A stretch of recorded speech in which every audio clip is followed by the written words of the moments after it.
Starting करें।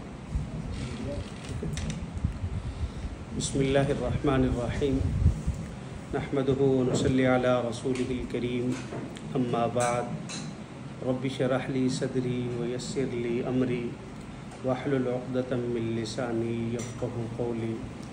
अल्लाहुम्मा rabbi ज़िदनी इल्मा, अल्लाहुम्मा रब्बि ज़िदनी इल्मा, अल्लाहुम्मा रब्बि ज़िदनी इल्मा।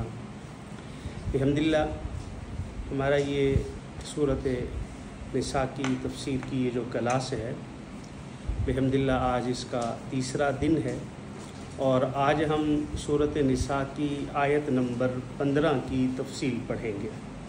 आयत नंबर 15 और फिर उसके बाद 16, 17, 18, 20 तक।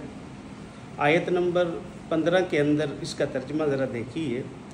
और तुम्हारी वो औरतें जो बेहयाई का काम करें, उन पर अपने 4 गवाह तलब करो। अगर वो गवाही दें तो उन औरतों को घरों में कैद रखो यहाँ तक कि मौत उनकी पूरी उम्र गुजार दे या अल्लाह ताला उनके लिए कोई और रास्ता निकाल दे। और अगर तुम में से जो 2 मर्द ऐसा काम कर लें तो उनको तुम ताज़ीर दो, और अगर वो तौबा कर लें और इस्लाह कर लें तो उनसे तुम मुँह फेर लो। बेशक अल्लाह ताला तौबा कबूल करने वाले हैं और अल्लाह ताला रहम करने वाले हैं। यहाँ 2 बातों का हुक्म बयान किया गया है। देखिए, इस्लाम के अंदर 3 किस्म की सज़ाएँ हैं। एक हुदूद, दूसरे नंबर पर ताज़ीरात और फिर उसके साथ क़िसास। हुदूद किसे कहते हैं? हुदूद, इस पहले इन चीज़ों को समझने से पहले एक और चीज़ समझे ताकि इनकी तारीफ़ हमारे लिए समझने में आसानी हो कि हुदूद, क़िसास और ताज़ीरात किसे कहते हैं। सबसे पहली बात यह है कि हम मुसलमान हैं, हमने इस्लाम को कबूल किया है। और इस्लाम को कबूल करना ये क्या है? इस्लाम को कबूल करना ये है कि एक मुसलमान अपने होशो हवास के साथ, अपनी रज़ामंदी के साथ, अल्लाह के साथ इस बात का अहद करता है कि ए अल्लाह, मैंने अपने होशो हवास के साथ, अपनी रज़ा के साथ आपके सारे अहकाम पर अमल करने का आपसे वादा कर लिया है। ये एक मुसलमान का अल्लाह ताला के साथ अहद होता है। अब जब इस तरीके से अहद हो गया, जब अहद हुआ तो अहद की जब खिलाफ वर्जी होगी तो उस खिलाफ वर्जी पर अल्लाह रब्बुल इज़्ज़त की तरफ से सज़ा होगी। बाज़ लोग कहते हैं कि ये सज़ाएँ इसलिए मुकर्रर की गई हैं ताकि मुआशरे के अंदर ऐसी सज़ाएँ दोबारा ना हो सकता है कि ये वजह भी हो, लेकिन असल वजह ये नहीं है।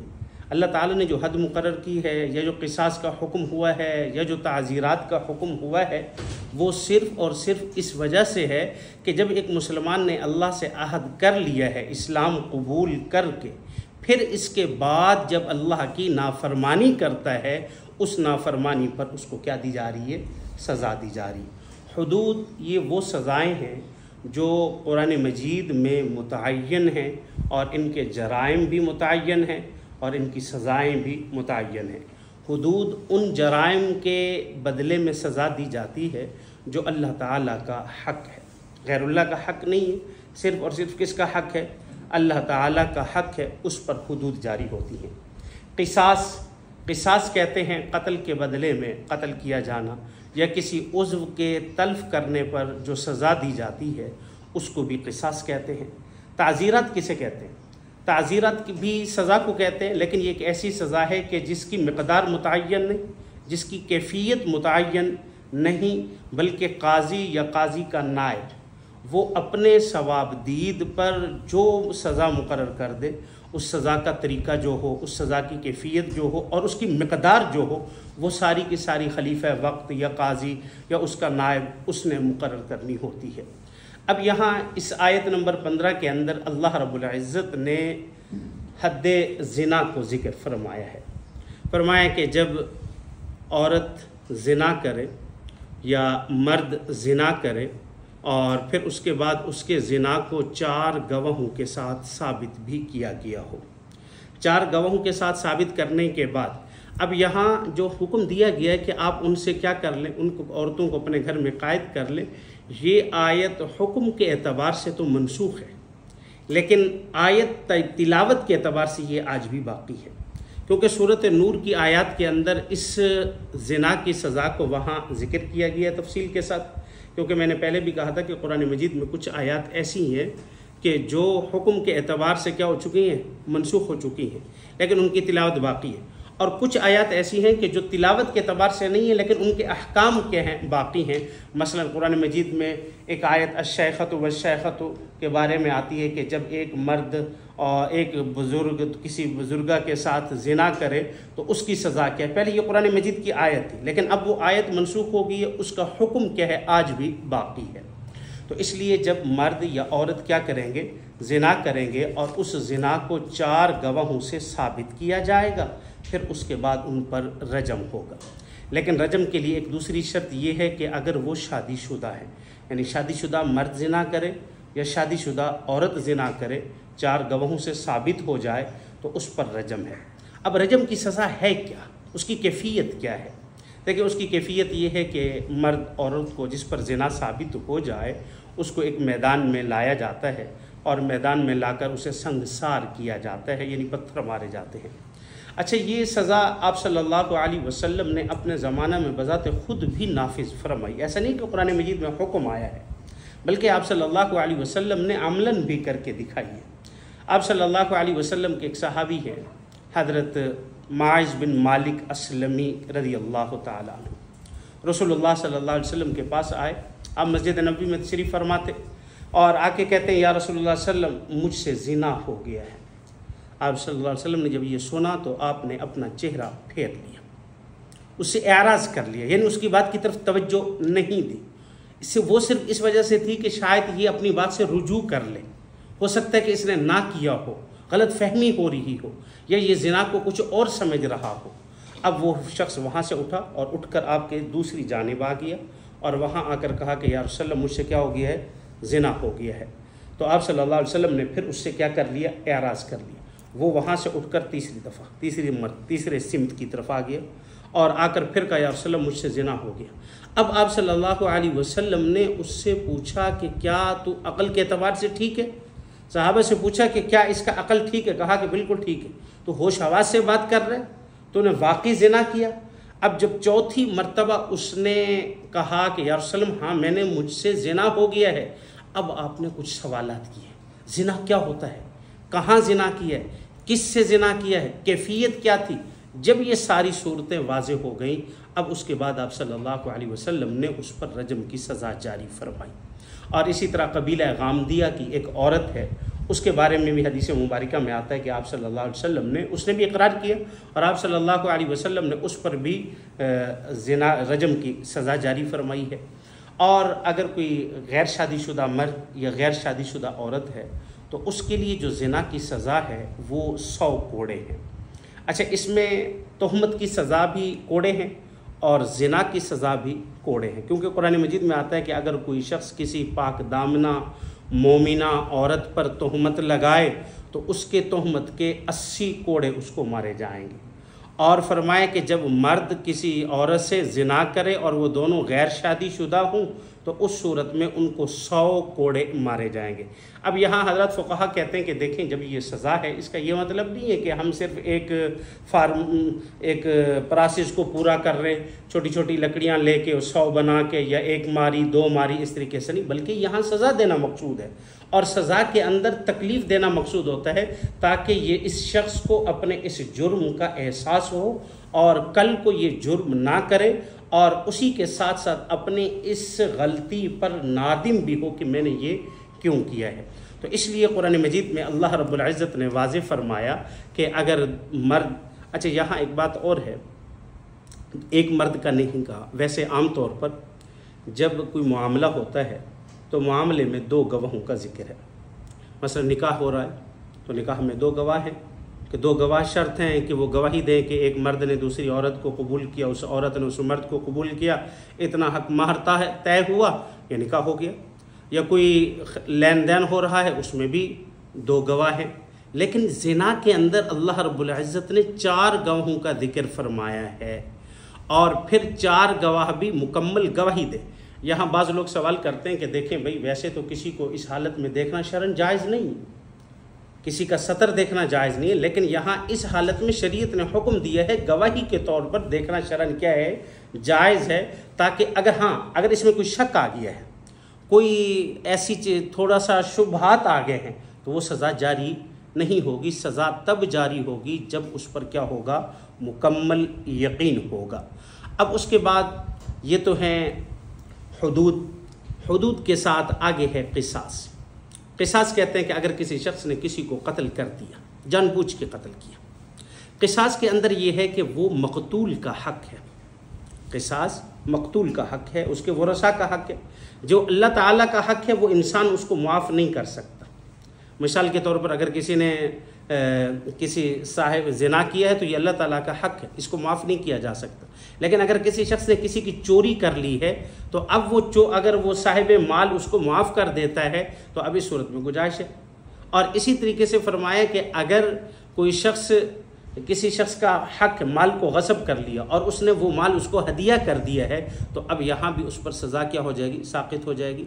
और इसी तरह मक़तूल के वरसा दियत पर उससे सुलह कर लेते हैं, तब भी उस पर कत्ल का क़िसास नहीं होगा, क्योंकि क़िसास ये बंदे का हक़ है और बंदा अपना हक़ अगर मुआफ़ करना चाहे तो इसको क्या है, इजाज़त है। रही बात ताज़ीरात की, ताज़ीरात ये मुतय्यन भी नहीं है, ये किस पर, ये मौकूफ़ है सहबे जज पर, काजी पर, उसके नायब पर, वो अपनी मर्ज़ी से जो सज़ा देना चाहें वो दे सकते हैं। अच्छा, इसमें आप सल्लल्लाहु अलैहि कुरान मजीद में पहले औरतों का जिक्र किया कि अगर औरतें इस बेहयाई की तरफ आएँ तो उसमें एक बात ये समझिएगा, हमारी इस सोसाइटी, इसकी बुनियाद 2 चीज़ें हैं। पहली चीज़ सूरत निसा की इब्तिदा में बयान फरमाई और दूसरी यहाँ आयत नंबर 15 में बयान फरमाई। सोसाइटी की बुनियाद ही 2 चीज़ें हैं और अगर ये 2 चीज़ें दुरुस्त हो जाती हैं, हमारा ये मुआशरा बिल्कुल दुरुस्त हो जाता है। पहली बुनियाद माल है कि भाई किसी का माल आपने गस्ब नहीं करना, यतीम का हक़ नहीं खाना, क्योंकि जब माल के अंदर कमी कोताही आती है तो आपस में झगड़े भी होते हैं, आपस में लड़ाइयाँ भी होती हैं, नाराज़गियाँ भी होती हैं।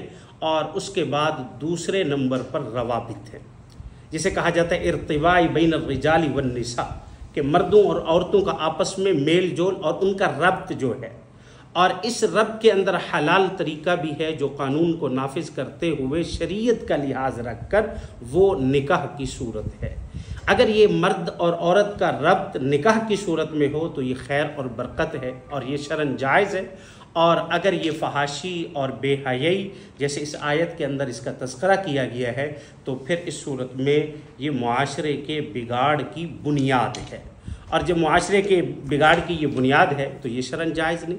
अच्छा, फिर इन 2 आयतों के अंदर, आयत नंबर 15 और आयत नंबर 16 के अंदर औरतों की इस गुनाह का जिक्र करके, मर्दों के गुनाह का जिक्र करके आगे अल्लाह रब्बुल इज़्ज़त ने तौबा की तरफ इनको रुजू करने का हुक्म अता फरमाया है कि भाई आप तौबा कर लें, अल्लाह ताला की तरफ आ जाएं। जब आप तौबा कर लेंगे तो उस सूरत में अल्लाह ताला क्या करेंगे, तुम्हारी ये बुराइयां मुआफ़ फरमा देंगे। जैसे फरमाया कि आयत नंबर 18 के अंदर के उनकी तौबा नहीं जो बुराइयां करते चले जाते हैं। हाँ, तौबा की हज़रत फ़ुक़हा ने 3 शर्तें बयान की हैं।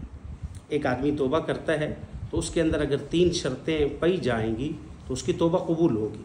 अगर ये 3 शर्तें नहीं हैं तो फिर उसकी तौबा का किसी किस्म का कोई फ़ायदा नहीं है। सबसे पहली शर्त ये बयान फरमाई है कि इंसान अपने गुनाह पर नादिम, शर्मिंदा हो। भाई एक आदमी ने गलती कर ली, अपने गुनाह पर शर्मिंदा ही नहीं है। जैसे कोई छोटा गलती कर लेता है या किसी बड़े की गुस्ताखी कर लेता है तो उसको हम कहते हैं कि जाओ उससे मुआफ़ी मांगो। अब वो जाता है मुआफ़ी मांगने के लिए, लेकिन इस्तेहज़ा की सूरत में, मजाक की सूरत में, और दूर खड़े होकर कहता है मुझे माफ़ कर दो ना, माफ़ करोगे मुझे, यानी इस अंदाज में कि उसको अपनी गलती का एहसास ही नहीं है, तो ऐसे की तौबा कबूल नहीं होगी। और दूसरे नंबर पर फरमाया कि एक गलती का पर नादिम हो, और तीसरे नंबर पर उस गलती का तारिक हो, उसको छोड़ने वाला हो, गलती को छोड़ दे। एक गुनाह भी कर रहा है और उससे मुआफ़ी भी मांग रहा है, यानी पहले उस पर नादिम हो, दूसरे नंबर पर उसको बिल्कुलिया तौर पर क्या कर दे, छोड़ दे, अल्लाह ताला से वादा करे कि ए अल्लाह आज के बाद मैं ये गुनाह नहीं करूँगा। तीसरे नंबर पर उस गलती का तदारुक करे अगर उसका तदारुक क्या हो, मुमकिन हो। मिसाल के तौर पर अगर किसी शख्स ने गीबत की है या किसी का माल गसब किया है या किसी का माल चोरी किया है, अब उसका ये गुनाह है, तौबा कर लिए और इसका तदारुक ये है कि उसका माल उसको वापस कर दे।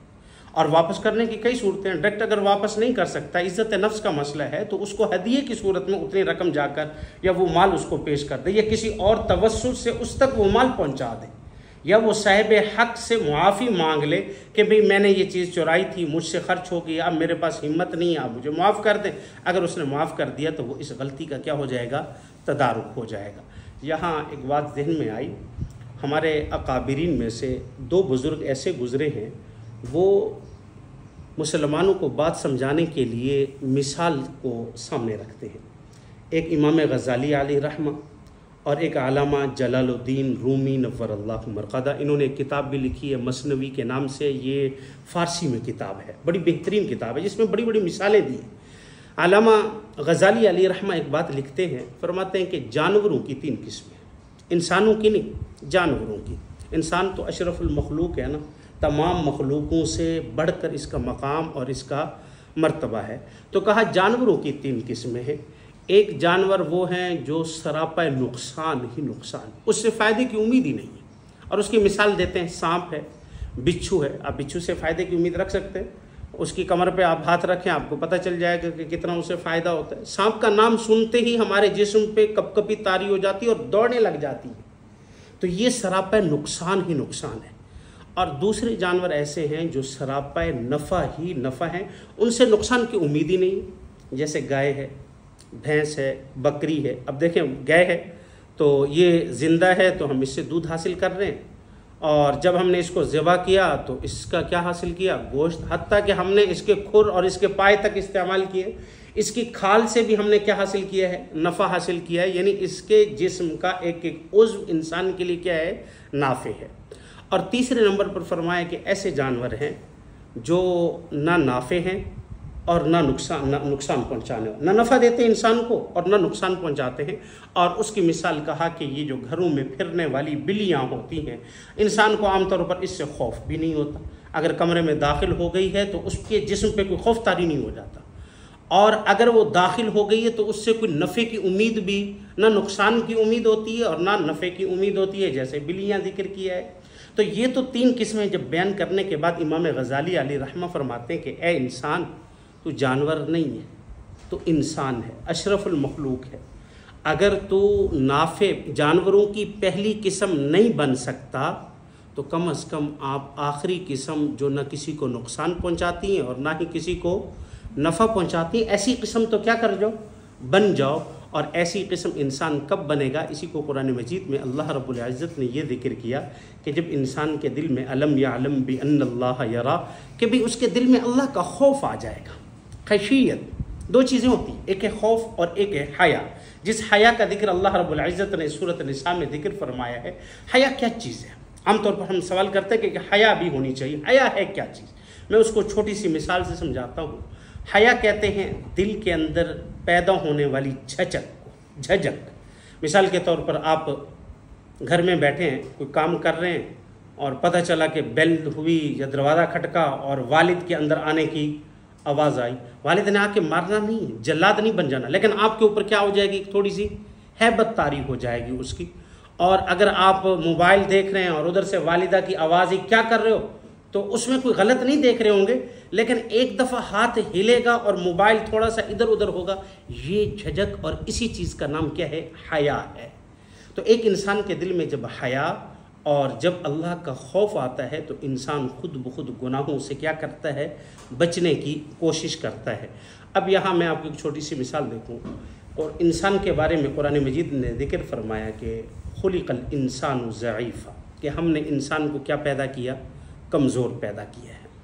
और वाकई इंसान कमज़ोर है, लेकिन एक इंसान दूसरे इंसान के देखने से, गुनाहों से अपने आप को बचा लेता है। एक छोटा बच्चा किसी दुकान पे जाएगा ना, एक टॉफ़ी उठा रहा है तो पहले दाएं देखेगा, बाएं देखेगा, कोई कस्टमर तो नहीं देख रहा, कोई दुकान वाला तो मुझे नहीं देख रहा, तो अगर कोई देख रहा होगा तो वो अपना हाथ पीछे कर लेगा, नहीं उठाएगा, और अगर कोई नहीं देख रहा तो वो उसको क्या कर लेगा, उठा लेगा। आप देखा नहीं कि कई जगहों पर लिखा होता है कि कैमरे की आंख आपको क्या कर रही है, देख रही। इसका क्या मतलब है? यानी उसका खौफ बंदे का खौफ है ना, कि हमारे दिल में पैदा किया जा रहा है। लेकिन इस्लाम और शरीयत ये कहती है कि जब एक इंसान के दिल में अल्लाह का खौफ पैदा हो जाए तो अब इंसान खुद ब खुद गुनाहों से क्या हो जाएगा, बच जाएगा। सुल्तान महमूद गज़नवी एक बादशाह गुजरे हैं, बहुत बड़े अल्लाह वाले और नेक बादशाह थे। पहले जो बादशाह होते थे उनकी ये कैफियत होती थी कि वो अपने रियाया के पास आमतौर पर जाया करते थे और उनकी सूरत हाल बेस तब्दील करके, अपनी कैफियत तब्दील करके जाते और वहाँ उनके हालात मालूम करते। सुल्तान महमूद गज़नवी के बारे में आता है कि वो वहाँ से एक दफ़ा गए और अपनी रियाया में अपने भेस तब्दील करके पहुँचे, देखा कि एक जगह पे कुछ लोग जमा हैं, और जब वहाँ जमा है तो उनसे पूछा कि भाई अब कौन हो? तो उन्होंने कहा कि भाई हम तो चोर हैं, तू कौन है? अब सुल्तान महमूद गज़नवी ने कहा कि भाई मैं भी तुम्हारी तरह हूँ। अब यानी उसका मकसद, चोरों ने तो समझा कि भाई ये हमारी तरह चोर है, लेकिन उन्होंने कहा कि मैं तुम्हारी तरह क्या हूँ, इंसान हूँ, ये मकसद। अच्छा, उन्होंने कहा भाई देखें हम तो चोर हैं और हमारे अंदर कोई ना कोई सिफत है, क्या तेरे अंदर भी कोई सिफत है कि हम तुझे अपने साथ मिला लें?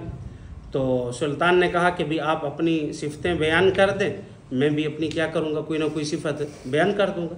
अब उनमें से एक कहने लगा कि भाई मैं कुत्ते की ज़बान जानता हूँ, उसकी लैंग्वेज समझता हूँ कि कुत्ता अगर भौंके तो मुझे पता चल जाता है कि क्या कह रहा है।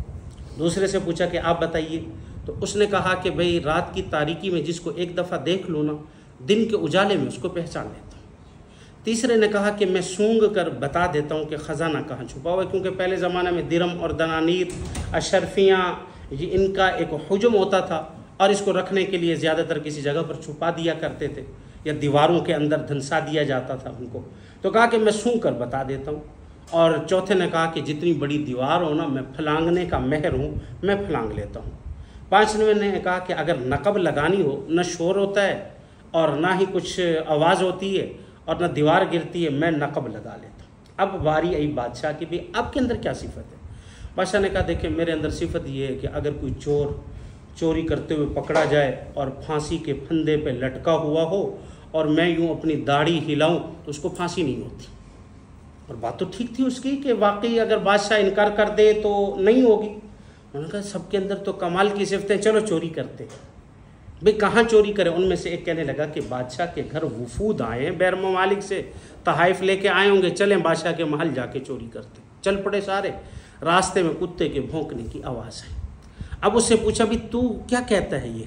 उसने कहा ये कुत्ता कह रहा है कि तुम्हारा मालिक तुम्हारे साथ है। तुम्हारा मालिक? अब उसने कहा हमारा मालिक कौन है, हम तो सारे के हैं, चोर हैं, एक ही किस्म के हैं, यहाँ तो कोई नहीं है। अब उन्होंने उसकी बात पे एतबार ना किया, चल पड़े। सूंघने वाले ने सूंघा, नकब लगाने वाले नकब लगाई, ख़जाना लिया गया, तकसीम कर दिया गया। जब सुबह हुई तो बादशाह ने सबको पकड़वा लिया, देखा हुआ था कहाँ छुपे कहाँ रहते, पकड़वा लिया गया। अब जब बादशाह की दरबार में पेश हुए, वो उनमें से एक पाँचवां जिसने कहा था कि जिसको मैं रात की तारीकी में देख लूँ, दिन के उजाले में पहचान लेता हूँ, तो अब उसने कहा कि हमारे साथ वो जो रात छठा आदमी था वो सुल्तान महमूद गज़नवी था। अब यहाँ असल इस वाक़े के बयान करने का मकसद क्या है? उलमा इस वाक़े को बयान करके इस बात की तंबीह करते हैं कि अगर इन चोरों को उसी वक़्त पता चल जाता कि जिस घर की चोरी करने के लिए जा रहे हैं कि वो बादशाह और मालिक हमारे साथ है और वो बादशाह भी है, हमें पकड़वा कर सज़ा देने की कुदरत भी रखता है, तो वो कभी चोरी करने के लिए इक़दाम करते या उसके घर चोरी करने के लिए जाते? कभी ना जाते। इसी तरह फरमाए कि हम एक इंसान जिस रब की नाफरमानी करता है, गुनाह करता है, और वो रब इंसान को देख भी रहा है और देखने के साथ साथ इन्ना बत्श रब्बिका लशदीद, वो पकड़ने की ताकत और क़ुव्वत भी रखता है, तो क्या फिर इंसान गुनाह के करीब जाएगा?